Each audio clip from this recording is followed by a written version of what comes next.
Hey, what's going on, guys? We got ourselves a very interesting pivot that has taken place in the finance community, and it has to do with one of the biggest names in YouTube finance. His name is Tom Nash. Many of you guys know this person. Yeah, Tom Nash has completely pivoted, it looks like. He has gone from telling people that, you know, Palantir is going to go to $500 and Tesla is going to go to 10 trillion market cap or whatever the heck he used to say, to now he's talking about international conflicts, and he has made like 8 videos in a row of Israel Palestine conflict, basically the conflict, the unfortunate situation happening over in the land of Israel, where you've got Iran mixed up in this. There's some drama regarding Egypt, but mostly the conflict is between Israel and Hamas. I don't talk about that on this channel, even though I got a political science degree and, you know, I know a pretty decent amount about it. I'm not a war expert, so, you know, we don't do that here. But Tom Nash has done that. And it's interesting because he's not the only person that has done this. What we're seeing is a lot of YouTubers in the finance space pivoting to this because that is where all the views are. And it's just very interesting. So me, Kevin's kind of doing the same thing. Like every freaking live stream he's done has been World War III, everybody's going to die, the nuclear war, the end of the times, the Armageddon, Jesus coming back, was crazy. All this stuff, right? Everything has been about the Israel war. Tom Nash is now doing it too. And I can tell you exactly what happened. I mean, if you just kind of look at his channel, what happened was he decided to make a video on Israel-Palestine, which I completely understand because, you know, it's been alleged that Tom Nash lives in Israel. And I don't know if he lives there now, but I have undeniable proof, 100% proof, that he lived there at least at one point. I have undeniable proof. I literally have it in my phone. I would probably delete it now, but I had it. I had undeniable proof back when I was looking into this guy's past like a year and a half ago, that this guy lived in Israel at one point. He absolutely 100% without a doubt lived there at one point. So what he did was, this probably hits home for him. This is probably a very important situation for him. He's probably extremely knowledgeable about it because he lived there. So he's like, screw it. Let me just go ahead and make a video about it. So he made a video. The video took off. Here's the screenshot right here. It got 277,000 views. Now, unfortunately, if you go to his channel right now, you'll only see 2 videos. Thankfully, I went on Strongman's channel and I did a live stream with him. Shout out to Strongman Personal Finance. And he actually pulled up all of Tom Nash's Israel videos before he deleted them. So I'm going to show you guys a screenshot right here. And yeah, Tom Nash, you could clearly see from this graphic right here, he made like 8 videos in a row. He deleted them all now. I don't know why. The only video he has up now is the one where he got almost 300,000 views. And then he has one that he released 2 days ago. I don't know why he deleted it.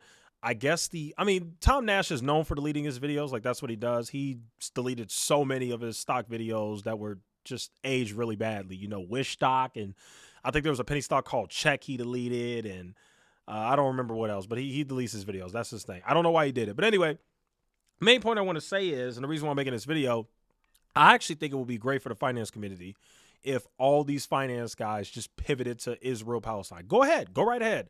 Go ahead and pivot to what's going to get you more views and stop talking about finance, which is something that you know nothing about, because all these guys have done is hurt people, swindle people, take advantage of people, make money off of people, and nobody, and I mean nobody, has ever made money listening to these guys. I don't care if it's Tom Nash. I don't care if it's me, Kevin. I don't care if it's Jeremy Lefebvre. Nobody's ever made money listening to these people. They may have made a few pennies here and there, but nobody's ever built generational wealth or in a good position where they can pretty much retire because of these people. It just never happened. So for me personally, and by the way, I watched his very first video, his video where he said the war in Israel, what's really happening. They got 300,000 views. I watched it and it was actually really, really good. This is coming from somebody who got a degree in political science. I took several classes where they drilled into our heads what's going on there. Yes, when I was in college, they talked about it. We had classes where they told us about the history and everything happening and, you know, all that stuff. So yeah, when I watched this video, not only was this video good, but I actually learned things that I never even knew. So I was like, wow, this is pretty good. So I'm actually kind of happy for him. I really am. Like, if that's where he wants to pivot, I ain't mad at it. I would, and it's funny because I was talking to Strongman and Fabio Capital Mindset when we came on Strongman's channel this past weekend. We all agree we would much rather see him talk about this, which is something he's knowledgeable about because he lived there, than him talking about Palantir is going to go to $10 trillion and just Tesla's going to go to $60,000 a share or whatever, just all this crazy stuff, So yeah, we would much rather see him do this. I don't know if you guys know who this guy is. There's a guy named Jake Bro, and somebody put me on to him like a year ago. I didn't even know who that guy was, but apparently Jake Bro is another guy who did this war pivot, and it worked. It really worked, Jake Bro was talking about Jake Bro used to be a finance channel. He used to talk about, personal finance and like stocks or something like that. That's what people tell me. And what happened was the war in the Russia invasion of Ukraine happened. And Jake Bro said, okay, well, let me just try and make a video about it because it's something I care about. See what happens. He posted a video and it exploded. That video got like 500,000 views. And ever since then, Jake Bro completely pivoted his channel. He went from talking about finance and stocks and money, which, keep in mind, guys, doesn't really have that big of an audience on YouTube compared to major things like war. Stuff like that is going to get way more views than you talking about your freaking stock portfolio. So Jake Bro noticed that, he pivoted, and it worked out really well for him. And he's not the only one. If you guys are familiar with the All In podcast, you got David Sachs, you got Chamath Palihapitiya, you got Jason Calacanis, and then there's another guy, I can't remember his name, David Friedberg, that's his name. Those four guys originally started their podcast. They were talking about stocks and investing and stuff.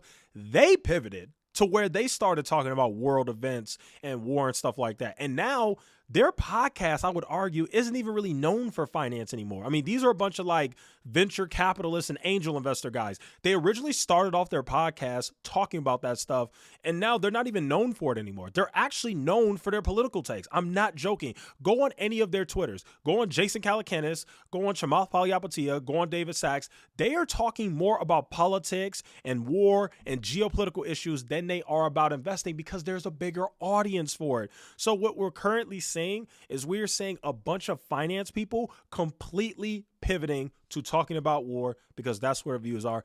And I'm here to say, I don't think it's that bad of a thing. The only thing I have a problem with is people like me, Kevin, who are trying to fearmonger people and are using it for clicks. That's the only thing I have an issue with. You're saying, oh my God, World War III in the title every day. That's annoying.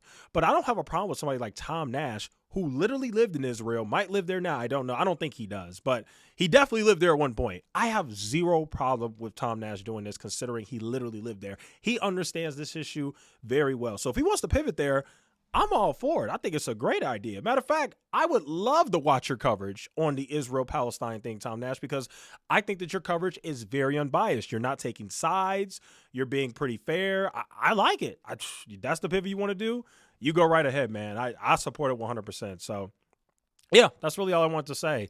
Overall, if all the finance clowns who know nothing about finance just pivoted to talking about like geopolitical issues, I would much rather that because that's a lot less harmful, depending on what they say, of course. It can be harmful if they start saying crazy stuff about it, but depending on what they say, I think it's a lot less harmful than them talking about stocks and finance and telling people that Shift Technologies is going to 10x and Palantir is going to go to 8 trillion market cap or whatever. So anyway, those are my thoughts regarding the entire situation. Thank you guys so much for watching. I'll see you guys in the next one.